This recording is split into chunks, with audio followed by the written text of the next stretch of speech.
بسم اللہ الرحمن الرحیم۔ ناظرین اکرام، پروگرام ٹاک شو ود نعیم خان کے ساتھ حاضر خدمت ہوں۔ میری آپ سے گزارش ہے کہ اس پروگرام کو آپ آخر تک دیکھیے گا اور اپنی رائے سے نوازیے گا۔ تو ذکر ہو رہا ہے پی ٹی آئی کی شدید ترین مشکلات۔ پی ٹی آئی کے لیڈران جو ہیں، جو پی ٹی آئی کا ایک سرمایہ ہیں، جن میں مراد صحیح سے لے کر حماد اظہر تک ہیں، اور چیمہ صاحب ہیں، بے شمار لوگ جو ہیں پی ٹی آئی کا سرمایہ، ان کے خلاف گھیرا تنگ ہو گیا ہے۔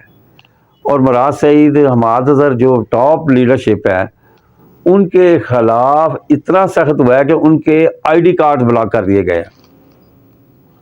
ناظرین کرام، جس شخص کا آئی ڈی کارڈ بلاک ہو جائے، آپ کو پتہ ہے وہ کوئی ٹرانزیکشن نہیں کر سکتا، وہ کسی کے ساتھ کیا کرے، کوئی معاہدہ نہیں کر سکتا، کوئی پیسے نہیں بھیج سکتا، بینک اکاؤنٹ نہیں کھلوا سکتا، کوئی گاڑی نہیں خرید سکتا، بڑا مسئلہ بن جاتا۔ تو جو دیگر لوگ ہیں پی ٹی آئی کے، انہیں خوف ہو گیا ہے، وہ بھی ادھر ادھر ہیر اینڈ دیر پھر رہے ہیں۔ آپ نے دیکھا ہوگا بھی وہ شیر افضل مروت ایڈوکیٹ، وہ ہائی کورٹ کے باہر سے سڑک سے جی پی ایچ چوک سے گرفتار ہوئے ہیں۔ 16 ایم پی او ہے، 3 ایم پی او، ان پر ایسے اقدامات ہیں، وہ جیل منتقل کر دیے گئے ہیں۔ تو ان حالات میں یہ وکلا تھے جو بڑے آگے جاتے تھے، اب وہ بھی پیچھے آ رہے ہیں ایسا۔ تو جو حالات و واقعات ہیں وہ یہ ظاہر کر رہے ہیں کہ پی ٹی آئی کے لیے الیکشن لڑنا بہت مشکل کا کام ہوگا، بہت مشکل، ناممکن تو نہیں لیکن مشکل کام ہوگا۔ اور جو پی ٹی آئی میں فواد چودھری تھے، جو عارضی طور پر گئے تھے استحکام پاکستان پارٹی میں، وہ بھی جیل میں ہیں۔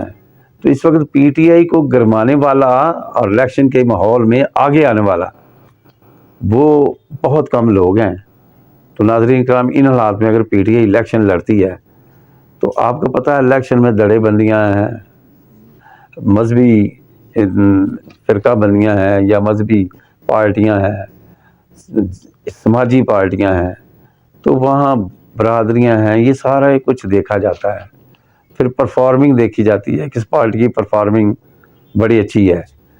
تو پی ٹی آئی کی پرفارمنگ کے حوالے سے تو مختلف قسم کے بیانات ہیں، لیکن اس کی جو لیڈر ہیں وہ بڑے گرم ہیں اور وہ غائب ہیں، آگے ادھر پیچھے مختلف علاقوں میں تو ان کے لیڈر غائب ہیں، وہ الیکشن کیسے لڑیں گے، یہ ایک سوالیہ نشان ہے۔ تو 9 مئی کے واقعات میں اب فوجی ٹرائل جو شروع ہو گئے ہیں، جن کو سپریم کورٹ نے پہلے معطل کر دیا تھا، اب اجازت مل گئی ہے کہ جنہوں نے فوجی تنصیبات پر حملہ کیا ان کے ٹرائل ملٹری کورٹس میں ہی چلیں گے۔ تو یہ بڑے سخت لمحات ہیں۔ تو دیکھیے اب الیکشن شیڈول کے اعلان کے بعد پی ٹی آئی کیا حکمت عملی طے کرتی ہے، لیکن بظاہر تو یہی ہے کہ پی ٹی آئی کے لیڈران شدید مشکلات کا شکار ہیں۔ ناظرین کرام، اس پر اپنی رائے ضرور دے دیجیے۔ میں نے کہا تھا یہ آخر تک دیکھیں، اس میں آپ کی رائے بہت ضروری ہے۔ پروگرام کو پسند کیجئے گا یا نا پسند کیجئے گا، لیکن کمنٹس دیجئے گا، اور چینل کو سبسکرائب کیجئے گا، لائک کیجئے گا، شیئر کیجئے گا، دعاؤں میں یاد رکھیے۔ اللہ تعالیٰ آپ کا حامی و ناصر ہو۔